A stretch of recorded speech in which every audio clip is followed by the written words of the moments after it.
Hello, नमस्कार, आदाब, सत श्री अकाल और अस्सलाम वालेकुम। मैं हूं मोहम्मद अहमद काज़मी, लेकर आया हूं आपका पसंदीदा कार्यक्रम आपके रूबरू। इस कार्यक्रम में हम आपको कुछ जानकार लोगों से मिलवाते हैं और कुछ ऐसे सब्जेक्ट्स पर डिस्कस करते हैं जो आमतौर पर आपको गोदी मीडिया नहीं पहुंचाना चाहता। इस वक्त कर्नाटक में इलेक्शन कैंपेन जारी है। वहां ऐसा सर्वे आ चुका है, गोदी मीडिया भी वो दिखा चुका है कि बीजेपी हारने वाली है। इस वक्त एक अजीब बौखलाहट जैसी हालत है। बीजेपी के एक लीडर हैं कर्नाटक के, ऐश्वरप्पा। उन्होंने कहा है कि हमें मुसलमानों की एक भी वोट की जरूरत नहीं है। ये डेमोक्रेसी कहां तक पहुंच गई कि एक तबके को यह कहा जा रहा है कि आपको वोट डालने आने की भी जरूरत नहीं है। तकरीबन ये बात है। आपको याद होगा कि जब सीएए एनआरसी वाला कानून लाया गया था, जो बाद में वापस लेना पड़ा, उसमें भी ये कोशिश बताई जा रही थी कि वोट का राइट ही खत्म कर दिया जाए, यानी आपको स्टेटलेस बना दिया जाए और आपके वोट का राइट खत्म कर दिया जाए। अब तकरीबन वही बात दूसरे तरीके से कही जा रही है। इसके अलावा अमित शाह जी एक बयान दे चुके हैं कि जो 4% मुसलमानों के लिए रिजर्वेशन वहां पर था, जो उन्होंने खत्म किया, वो उसे, अगर सरकार उनकी रही तो उसे वापस नहीं आने देंगे, रिजर्वेशन खत्म रखेंगे। इस किस्म की बातें करके इलेक्शन जीतने के क्या मानी है? एक जमाना था जब यह कहा जाता था कि मुसलमानों का वोट इररेलेवेंट कर दिया जाए। अब इररेलेवेंट, ऐसा लगता है कि अपोजिशन पार्टियों को भी इररेलेवेंट बनाने की कोशिश है। डेमोक्रेसी की यह हालत कर दी गई दो सरकारों के दौर के अंदर। आगे क्या कुछ होगा? क्या आप हम तैयार हैं उस सब के लिए? इस सब पर बात करने के लिए मेरे साथ खास मेहमान हैं जनाब राम पुनियानी जी, जो मुंबई में रहते हैं, जाने माने सोशल एक्टिविस्ट हैं, मेडिकल साइंस की बैकग्राउंड से आते हैं, हिस्ट्री के बारे में बहुत अच्छी तरह से लोगों को बताते हैं, और खास तौर पर मुल्क की आजादी के बाद का पूरा दौर तकरीबन आपने अपने जिंदगी में देखा है। राम पुनियानी जी, वेलकम है आपका। मीडिया स्टार वर्ल्ड को आपने वक्त शुक्रिया। दिया, उसके लिए बहुत बहुत शुक्रिया। अब आप डेमोक्रेसी को किस हालत में पहुंचता हुआ देख रहे हैं, जहां एक तबके से कहा जा रहा है कि आप वोट ना डालो ना डालो, हमें उसकी परवाह नहीं है। आखिर क्या है? आमतौर पर सभी पार्टियां वोट चाहती हैं सबसे हुकूमत बनाने के लिए। यहां एक पार्टी ये कहती है कि आप वोट मत दो। क्या है ये? जी देखिए, जहाँ तक भारतीय जनता पार्टी का सवाल है, पहले तो मैं आपकी अच्छी खबर से ही शुरुआत करता हूँ कि जो सर्वे आ रहे हैं वो बता रहे हैं कि उनकी हालत कर्नाटका में पतली है। और दूसरी बात यह है कि भारतीय जनता पार्टी का शुरू से एजेंडा जो रहा है वो रहा है हिंदू राष्ट्र का। और इसके चलते उन्होंने जो मुसलमानों को साइड ट्रैक करने की कोशिश की, यानी उनकी बहुत सारी स्ट्रैटेजीज हैं, बहुत सारे तौर तरीके हैं। एक तरफ से तो उन्होंने इनको बाईपास करने की कोशिश की, और उसका नतीजा ये है कि आज देश में केंद्र सरकार और उनकी जहाँ जहाँ सरकारें हैं, जो मध्य प्रदेश में, कर्नाटक में और जो राज्यों में सरकार है, उनका एक भी एमपी या एमएलए मुसलमान नहीं है। इस बात को ख्याल कीजिए कि उनकी जो सोच है वो किस प्रकार से चलती है। और दूसरा, 2019 के चुनाव में बीजेपी के जो प्राइम मिनिस्टर हैं, देश के प्राइम मिनिस्टर नरेंद्र मोदी ने कहा था कि हमने पहली बार धर्मनिरपेक्षता, सेक्युलर, ये शब्द को अपनी डिक्शनरी से बाहर कर दिया है, क्योंकि 2019 के चुनाव में किसी भी पार्टी ने सेक्युलर शब्द का इस्तेमाल नहीं किया। अब तीसरी बात जो आप कह रहे हैं कि अभी वो कह रहे हैं कि मुसलमानों के वोट की कोई जरूरत नहीं है, तो ये महसूस कई बार होता है। जैसे उत्तर प्रदेश में उनकी सरकार है, और उत्तर प्रदेश में भी जो उन्होंने प्रोपेगेंडा किया था, मैं पिछले चुनाव की बात बताता हूँ। उत्तर प्रदेश में उनके प्रोपेगेंडा का मुख्य आधार ये है कि बीजेपी को छोड़कर बाकी सब पार्टियां मुस्लिम परस्त है, जो सच्चाई नहीं है। यानी उन्होंने ग्राउंड लेवल पे जाकर, जैसे समाजवादी पार्टी है, कांग्रेस पार्टी है, इन सब के खिलाफ ये प्रोपेगेंडा किया सभी हिंदू जातियों के बीच में कि आपकी फिक्र करने वाला, हिंदुओं की फिक्र करने वाली केवल एक ही पार्टी है, और वो है भाजपा। इसके चलते उत्तर प्रदेश में मुसलमानों की संख्या मेरे ख्याल से 18% है। उसके बाद भाजपा जीत के आई, और भाजपा का एक भी एमएलए वहां नहीं है। देश में अभी उनको जो वोट का भारी बहुमत मिला 2019 में, उसमें एक भी बीजेपी का एमपी, अगर हिंदू एक भी मुस्लिम एमपी नहीं है। तो ये हालत उन्होंने जो खड़ी कर दी है, वो हालत उनके प्रोपेगेंडा की वजह से है। उन्होंने जो उनके साथी संगठन हैं जो आरएसएस से जुड़े हुए हैं, क्योंकि भारतीय जनता पार्टी अकेली नहीं है, वो तो केवल एक चुनावी उनका भाग है। बाकी उनके कितने भाग हैं? विश्व हिंदू परिषद, बजरंग दल, वनवासी कल्याण आश्रम, अखिल भारतीय विद्यार्थी परिषद और भारतीय आरएसएस के खुद के इतने लाखों स्वयंसेवक, हजारों प्रचारक, वो समाज में जाके ये प्रोपेगेंडा जो करते रहते हैं मुसलमानों के खिलाफ, उसके कारण एक ध्रुवीकरण, पोलराइजेशन हो गया है, जहां उनको अभी विश्वास हो गया है कि ज्यादा से ज्यादा हिंदू वोट हमारी तरफ आएंगे। अभी लेटेस्ट आपको मैं मजेदार बात बताता हूँ कि वो 5 बड़े मुस्लिम नेता आरएसएस से मिलने गए, ये बोलते हुए, उसमें से एक कुरैशी साहब थे, कुरैशी साहब की मैं इज्जत करता हूँ, उन्होंने किताब भी लिखी है कि मुस्लिम जनसंख्या का मिथक। तो उन्होंने आरएसएस की चीफ को बताया कि देखिए ये किताब आप देखिए, मैंने बताने की कोशिश की है कि मुसलमानों की जनसंख्या से कोई डर नहीं है। वो तो हंसते हंसते आ गए। 15 दिन बाद आरएसएस के मुखिया यही बयान देते हैं कि पॉपुलेशन में इम्बैलेंस है, यानी ये इशारा करते हुए कि मुसलमानों की जनसंख्या बढ़ रही है। तो ऊपर से नीचे तक ये हिंदुओं के बीच में इनको अभी कॉन्फिडेंस आ गया है, विश्वास आ गया है कि मुसलमानों के डर हमने बिठा दिया है। अब देखिए, सच्चाई एक तरफ है, सच्चाई ये है कि सामाजिक तौर पे, आर्थिक तौर पे मुसलमानों की हालत बहुत खराब है। वो खुद एक डरा हुआ समाज बनते जा रहा है, उसके में गेटो बनते जा रहे हैं। पर जो मेजॉरिटी हिंदुओं के बीच में उन्होंने ये नफरत की भावना इतनी फैला दी है कि मुसलमान से हमको खतरा है। अब ये मजे की बात है ना कि एक इतने बड़े झूठ को आप इतने बड़े समाज में फैला सकें, इसके पीछे बहुत बड़ी मशीनरी होना चाहिए। 80% मुसलमानों में से ज्यादा, 80% हिंदुओं में से ज्यादा हिंदुओं के दिल में बैठा दिया गया है कि ये 14% मुसलमान हमारे लिए खतरा है और वो तेजी से बढ़ रहे हैं। और देखो वो सब यूनाइटेड हैं और आतंकवाद का भी सहारा लेते हैं। वो कभी कभी मांस खाना, गाय के सब मुद्दों को लेके मुसलमानों के खिलाफ एक तरफ तो बदनामी करते हैं, दूसरी तरफ और भी देखिए कि कई बार ऐसे बड़े मुस्लिम लीडर से बात करके वो संदेश भी देते हैं कि हम मुसलमानों के साथ हैं। उन्होंने एक राष्ट्रीय मुस्लिम मंच भी बनाया हुआ है, राष्ट्रीय मुस्लिम मंच में भी कुछ मुसलमान गए हुए हैं। अभी उन्होंने बोहरा बोहरा जो समाज है वो भी मुस्लिम समाज है, उसके तबके में गए। तो अभी फोटो आप देखिएगा, बोहरा धर्मगुरु ऊपर बैठे हैं, बाजू में नरेंद्र मोदी और शिवराज जो मध्य प्रदेश के मुख्यमंत्री हैं, शिवराज जी बैठे हुए हैं। तो दूसरी तरफ पसमानदा मुस्लिमों की तरफ ये पासा फेंक रहे हैं। तो ये एक 4-5 चीजों को एक साथ कर पाते हैं, ये उनका कमाल देखिए कि वो एक जो ईश्वरप्पा एक बात कह रहे हैं और दूसरी तरफ उन्हीं के पार्टी के संगठन के दूसरे लोग अलग अलग तरीके आजमा रहे हैं। और मुसलमानों को भी ये पता है कि अगर हम इनको वोट जो देंगे भी सही, तो पॉलिसीज तो हमारे खिलाफ लाएंगे। अभी अभी कर्नाटक में ही उन्होंने रिजर्वेशन समाप्त कर दिया है।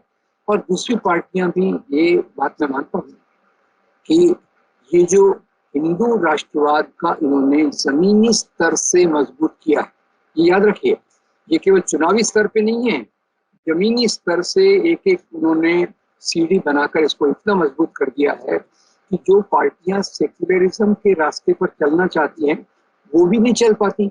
अब जैसे कांग्रेस को लीजिए, तो कांग्रेस के खिलाफ बहुत आलोचना की जा सकती है, पर कई बार वो ईमानदारी से बोलती है ठीक है भैया, सच्चर कमेटी बनाइए। सच्चर कमेटी के ऊपर जब वो मनमोहन सिंह कमेंट करते हैं कि देश के संसाधनों पे पहला हक उनका है जो डिप्राइव्ड कम्युनिटीज हैं, तो उसको बदल के ये कर देते हैं कि मनमोहन सिंह ने कहा देश के संसाधनों पर पहला हक मुसलमानों का है। तो वो ऐसी चीजें जो करते हैं जिससे जो पार्टियां सेक्युलरिज्म को लगाना चाहती हैं उनके भी नींव में ये एक गड्ढा खोदते हैं। तो इसलिए आज ये हालात आ गई है कि उत्तर प्रदेश के चुनाव में भी आपने देख लिया तो कई मुस्लिम विचारक, ये मैं आपको बताना चाहता हूँ, मुझे पढ़ के बहुत दुख होता है, कई मुस्लिम जो सिंसियर विचारक हैं उनको लगता है हम चुनाव के पीछे क्यों पड़ेंगे, वैसे ही हमको ये बाईपास कर देंगे, हमारे में से कुछ लोग जीत के तो आते नहीं है। और देखिए तीसरी बात, मुसलमानों का वोट काटने के लिए कुछ पार्टियां हैं जो मुसलमानों के अंदर से खड़ी हैं, कुछ और पार्टियां हैं मैं अभी आपको एक अनुभव बताता हूँ। गुजरात के अंदर कई मुस्लिम जो कार्यकर्ता हैं, उनको ऑफर दिए गए थे कि आप ये 10 लाख रुपए ले लो, खड़े हो जाओ और विड्रॉ मत करना, और अगर आप खड़े रहे, विड्रॉ नहीं किया तो आपको 10 लाख और दे देंगे। ये मैं निजी रूप से ग्राउंड लेवल के मुस्लिम कार्यकर्ताओं से सुना। यानी मुस्लिम्स के बीच में अलग अलग प्रकार के उपाय करके उनकी राजनीतिक ताकत को समाप्त करना, ये उनके एजेंडा का एक भाग है।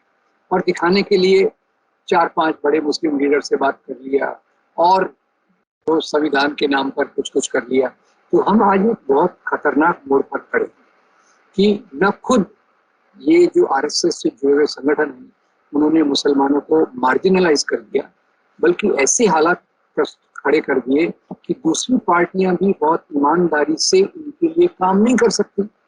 अब आप देखिए, 4% रिजर्वेशन अगर गरीब मुसलमानों के लिए है तो किसको तकलीफ हो रही है? रिजर्वेशन का मतलब क्या होता है? रिजर्वेशन का तो मतलब यही होता है कि समाज के जो पिछड़े वर्ग हैं उनको ऊपर लाने के लिए कई बार एक सकारात्मक कदम कीजिए। जो दलितों के लिए है, ओबीसी के लिए है, महिलाओं के लिए भी कई बार अलग अलग प्रकार के प्रावधान। तो सवाल ये है कि एक प्रोपोगेंडा मशीन इतनी स्ट्रॉन्ग खड़ी की गई है कि वो हिंदू राष्ट्रवाद जो हमारे संविधान के विरोध में है उसको मजबूत करती है। तो इसलिए जो आज सर्वे देखकर मुझे एक ठीक बात क्या लगती है कि ये कितना भी पोलराइज कर लें, समाज का ध्रुवीकरण कर लें, जो पेट की आग है, जो पैर के छाले हैं, पैर के छाले कोविड के दौरान खड़े हुए, वो तो लोग भूल नहीं सकते। और तीसरी बात, ये दो चीजें तो लोगों के अंदर की हैं कि भाई कितना भी पोलराइज कर लो, वास्तव में तो फिर लोगों की जो रोटी कपड़ा मकान के सवाल सामने आने वाले हैं। और वास्तव में अभी उनको उम्मीद भी दिख रही है।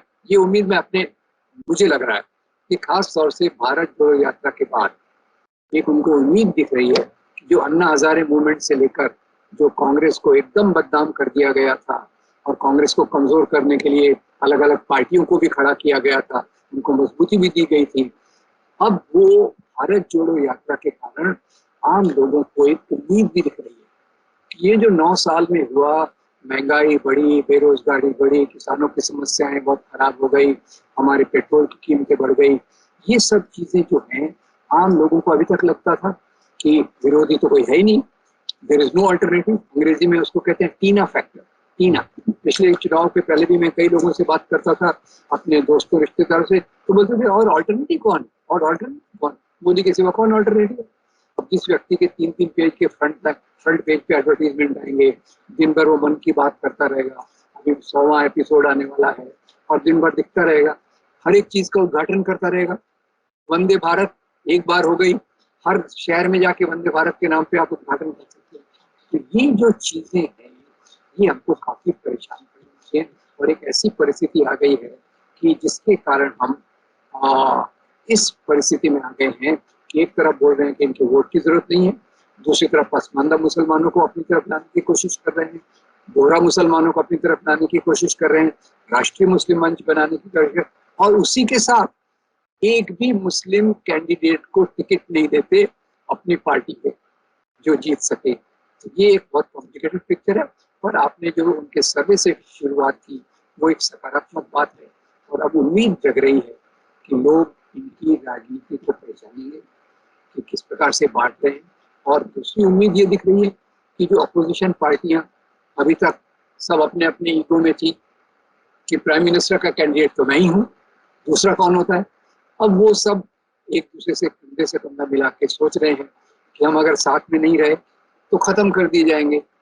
तो ये 2-3 चीजें देखकर उम्मीद एक बन गई कि ईश्वरप्पा उसी फ्रस्ट्रेशन में हिंदुओं को और पोलराइज करने के लिए और ध्रुवीकृत करने के लिए इस प्रकार के बयान दे रहे हैं, क्योंकि उनको दिख रहा है कि न केवल कर्नाटक में, देश के धरातल पे भी ऐसे राजनीतिक प्रवाह आ रहे हैं जो कल चलकर मजबूती से बीजेपी को हरा सकते हैं। तो इसलिए अभी हिंदुओं को और पोलराइज करो, एक और ट्रिक लगा लो, ये सब उसका एक परिणाम है जो आज हम देख रहे हैं। अच्छा पुनियानी जी, मैंने आपको बीच में इसलिए नहीं रोका कि आपको कई कई आपने अहम बातें कही। देखिए, एक बड़ी अजीब सी सूरत हाल है। एक जमाने में जब कांग्रेस की हुकूमत होती थी तब बीजेपी ही आमतौर पर मुस्लिम वोट बैंक की बात करती थी। फिर जब उसकी सरकार बनने लगी उस वक्त ये कहा गया कि मुसलमानों के वोटों को इर्रेलेवेंट कर दो, यानी उनकी कोई अहमियत ही ना रहे। अब बात यहां तक आ गई कि आप वोट ही ना दो, हमारी सरकार बन जाएगी, हम आपके वोट का इंतजार नहीं करते।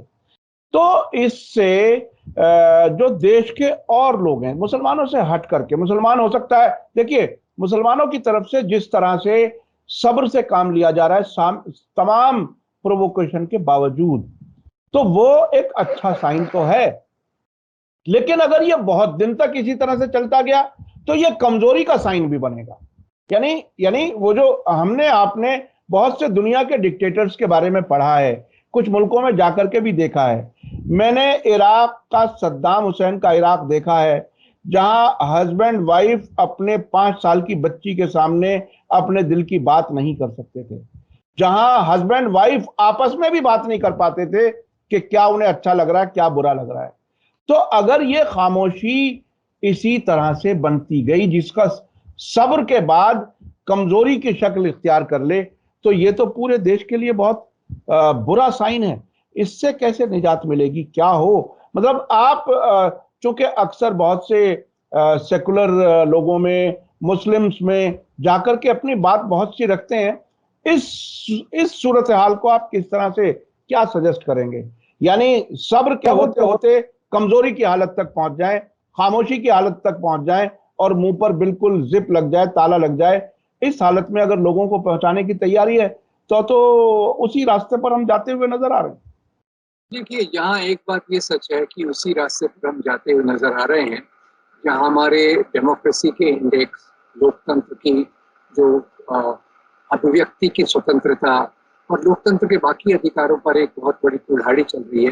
दूसरी तरफ मुझे कभी कभी वो शेर याद आता है, मुझे शेर शायरी याद नहीं आती, पर वो है ना, वो जो आपका कि दर्द का हद से गुजरना हो जाता है दवा बनना वगैरह, ऐसा कुछ तो भी है। तो क्या हुआ है कि अभी आप कर्नाटक में एक और चीज देखिए, वहाँ जो सिविल सोसाइटी ग्रुप्स है सब कंधे से कंधा मिलाकर एक ही एजेंडा को रख रहे हैं कि हमको ऐसी सरकार चाहिए जो हमारे संविधान को आदर करे, और ऐसी सरकार चाहिए जो लोकतांत्रिक मूल्यों को मजबूत करे। ये मैं सिविल सोसाइटी ग्रुप्स की बात कर रहा हूँ, क्योंकि अभी सिविल सोसाइटी ग्रुप्स पहली बार रियलाइज कर रहे हैं। अभी तक उनको लगता था बीजेपी खराब है पर दूसरी पार्टियां कहाँ अच्छी हैं। अभी उनको लग रहा है कि भाई ये बीजेपी कुछ खास है, इट्स पार्टी विथ डिफरेंस। जो खुद बीजेपी खुद के बारे में बोलती थी इट्स पार्टी विथ डिफरेंस, तो अब सबको दिख रहा है, पर डिफरेंस इन नेगेटिव सेंस, एक नकारात्मक अलग पार्टी दिख रही है, क्योंकि उसका नियंत्रण तो एक ही पार्टी है जो हिंदू राष्ट्र का एजेंडा फॉलो करती है, एक ही पार्टी है जिसका नियंत्रण आरएसएस से होता है। ये सिविल सोसाइटी ग्रुप्स को जब पता हो रहा है तो वो कर्नाटक में अच्छे से कमर कस के लोगों के बीच कर सच्चाई को बताने की कोशिश कर रहे हैं। तो मैं एक ऑप्टिमिस्टिक, आशावादी व्यक्ति के रूप में देखता हूँ कि ये जो कर्नाटक में प्रयोग हो रहा है, ये प्रयोग पूरे देश में खुलेगा। दो मुझे आशाएं दिख रही हैं, एक तो सिविल सोसाइटी ग्रुप्स का साथ में आना, दूसरा पॉलिटिकल पार्टीज का फैसला साथ में आने की कोशिश करना, और तीसरा कांग्रेस और राहुल गांधी के इमेज में बदलाव। अभी तो अन्ना हजारे मूवमेंट के थ्रू इन्होंने जो किया, फिर अन्ना हजारे मूवमेंट भी खड़ा किया वो गया था इन्हीं के द्वारा, और उसका भी एम बहुत क्लियर था कि कांग्रेस मुक्त भारत बना दो। पर वो कितने दिन तक खुशबू, कागज के फूलों से कितने दिन तक खुशबू आ सकती है, वही वाला मामला है। पूरा एक्सपोज हो गया है कि अन्ना हजारे भी फ्रॉड था और उसके पीछे जो ताकतें थी वो कुछ और थी, और जो लोग करप्शन की बातें करते थे उन्होंने अपना मुंह सी लिया। और करप्शन तो अभी जो देख रहा है, देखने को आ रहा है, पहले तो इतनी एक्सटेंट पे देखा नहीं गया। और जिस करप्शन की बातें उन्होंने की थी उसमें तो एक बात भी सच भी नहीं निकली। रॉबर्ट वाड्रा हो या कोल स्कैम हो या दूसरी चीजों में कोई सच्चाई नहीं निकली। तो अब लोगों को रियलाइज हो रहा है कि अगर हमको अपने कॉन्स्टिट्यूशन को बचाना है तो निश्चित रूप से जो लोग सब साथ में आना जरूरी है। और ये मुझे बड़ी उम्मीद दिख रही है। मुस्लिम कम्युनिटी तो बेचारी डरी हुई है। बेचारी मतलब मैं इसलिए कह रहा हूँ कि मुझे नहीं लगता किसी देश में ऐसे हालात होने चाहिए अल्पसंख्यक इस प्रकार से हो। और एक वाक्य आपको मैं बता दूं कि किसी भी लोकतंत्र की हेल्थ, स्वास्थ्य का इंडेक्स क्या होता है? किसी लोकतंत्र के स्वास्थ्य की मानदंड ये होता है कि वहाँ माइनॉरिटीज, अल्पसंख्यक कितनी सुरक्षा से जीते हैं।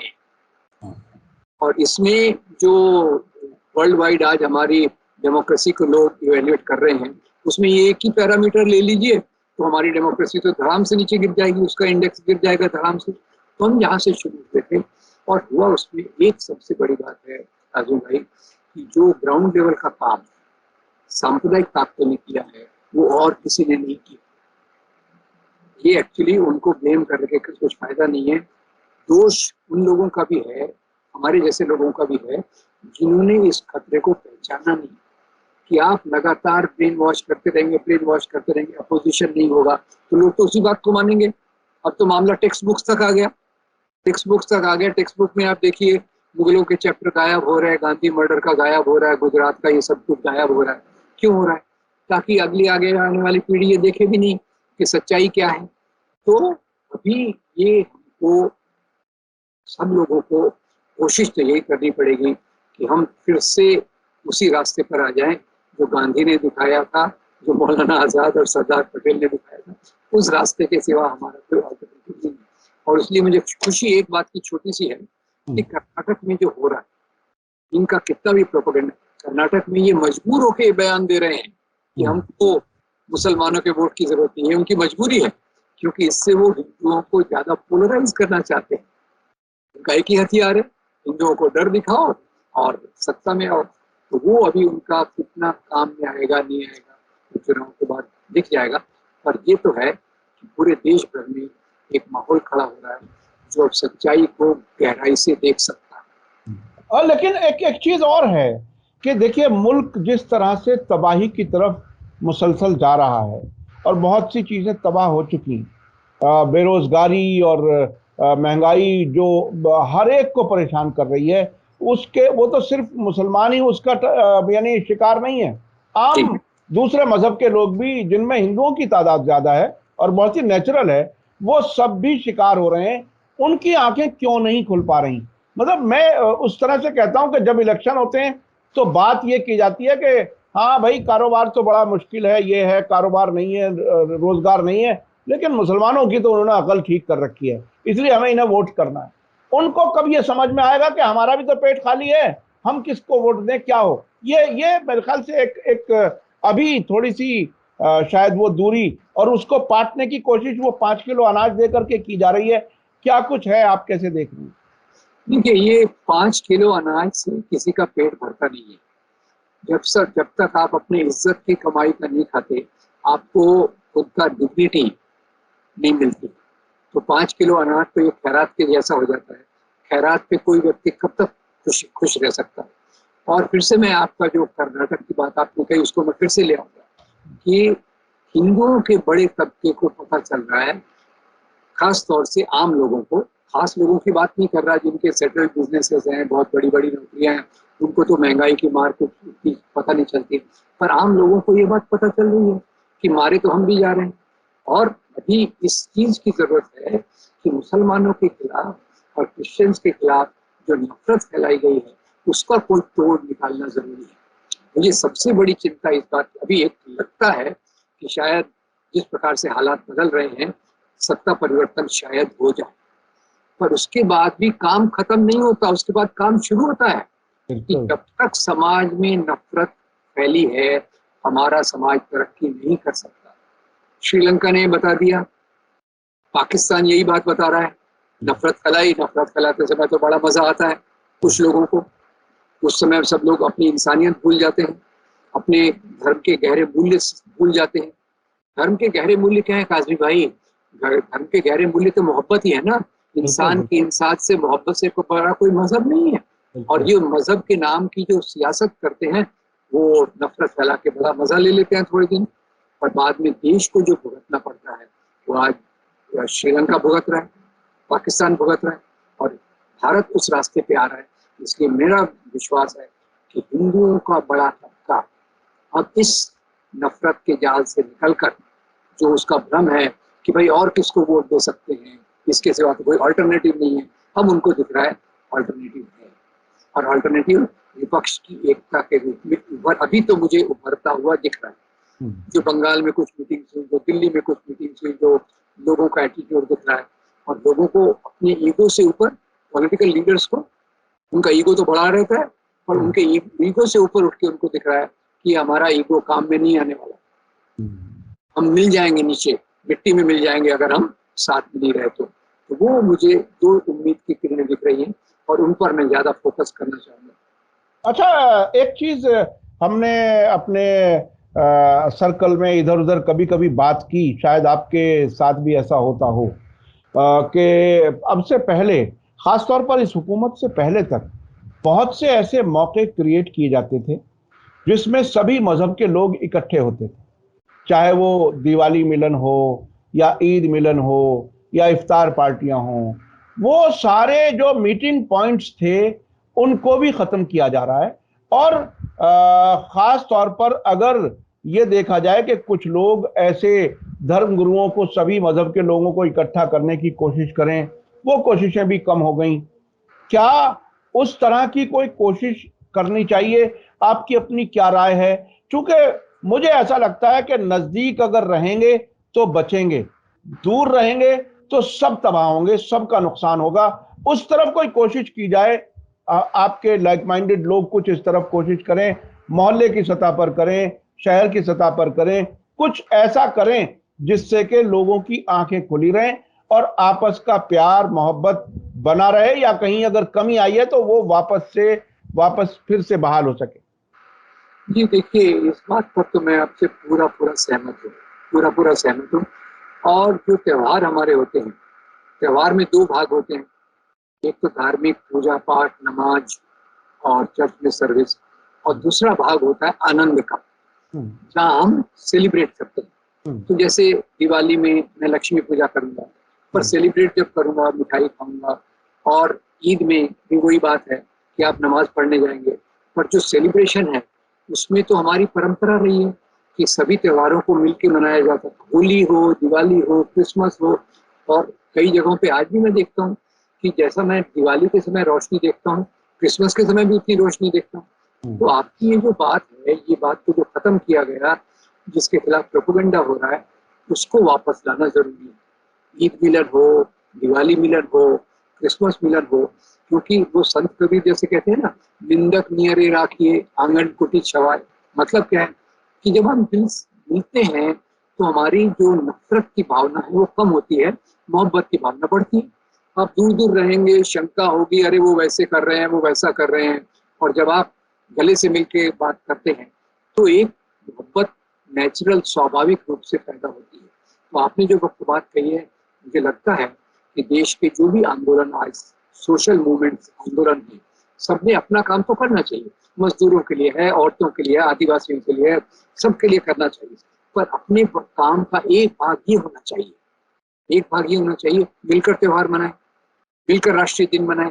और मैं तो उसमें एक बात और मेरी रिक्वेस्ट और है, वो ये है कि जो भी हमारे सामाजिक संगठन है, महीने में या 15 दिन में एक बार लोगों के कम्युनिटी में मिले और कम्युनिटी में कुछ ऐसे प्रोग्राम करें, गीतों का, फिल्मों का, वीडियो का, जिससे मोहब्बत का पैगाम लोगों तक पहुंचे।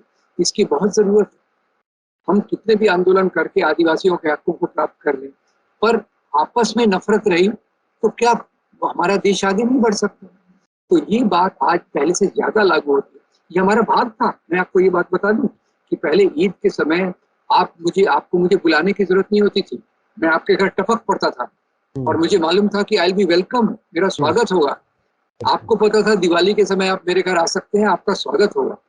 ये बात को जो खत्म किया, बिल्कुल सही पहचाना, ये हमारे समाज को बांटने का बहुत खतरनाक तरीका है। और यहाँ आपके हमारे जैसे लोग और सामाजिक संगठन बहुत बड़ा योगदान दे सकते हैं। इन चीजों में धर्म की कट्टरता को लाने की कोई जरूरत नहीं। केवल इंसान का इंसान से वो भाईचारा, वो सेवई खा के हो या लड्डू खा के हो या केक खा के हो, वो चीज को आप जो कह रहे हैं, मुझे लगता है कि आपने बहुत सही बात कही है, मार्के की बात कही है। और इसको सामाजिक संगठनों तक इस बात को ले जाना जरूरी है। बहुत बहुत शुक्रिया जनाब राम पुनियानी जी, आपसे बात करके हमेशा, देखिए आप आशा की बात करते हैं, आशावान हैं, तब्दीली की उम्मीद है। और आपने कहा कि कर्नाटक में जो सिविल सोसाइटी के लोग हैं वो बाकायदा घर घर जा कर के बात बता रहे हैं, और इसी वजह से जो नफरत फैलाने वाले लोग हैं वो भी ज़्यादा एक्टिव हो गए हैं। लेकिन ऐसा लगता है कि हालात बदलेंगे। और आपने ये भी कहा कि अपोजिशन लीडर्स के बीच में जो मुलाकात बढ़ रही है वो एक अच्छा साइन है, और अब ऐसा लगता है कि वो हर नेता प्राइम मिनिस्टर बनने की जो ख्वाहिश रखता है वो ख्वाहिश भी उन्होंने शायद एक तरफ रख दी है। ये और अच्छा साइन है। हमारी दुआ और उम्मीद और शुभकामना ये है कि इस देश में अच्छी डेमोक्रेसी पनपे, लोकतंत्र पनपे, और आपस का प्यार मोहब्बत जैसे पहला रहा है उसी तरह से बहाल हो, बेहतर हो। इसी उम्मीद के साथ बहुत बहुत शुक्रिया, बहुत बहुत शुक्रिया जनाब राम पुनियानी जी, आप हमें समय दे देते हैं। इसी के साथ मुझे दीजिए इजाजत। धन्यवाद, शुक्रिया। जय भारत, जय हिंद। मीडिया स्टार वर्ल्ड के और वीडियो देखने के लिए हमारे चैनल को सब्सक्राइब करें और सीधे नोटिफिकेशन पाने के लिए बेल आइकन दबाएं। और अगर हमारी खबर सच्ची और अच्छी लगे तो अपने व्हाट्सएप, इंस्टाग्राम, फेसबुक और ट्विटर अकाउंट पर जरूर शेयर करें।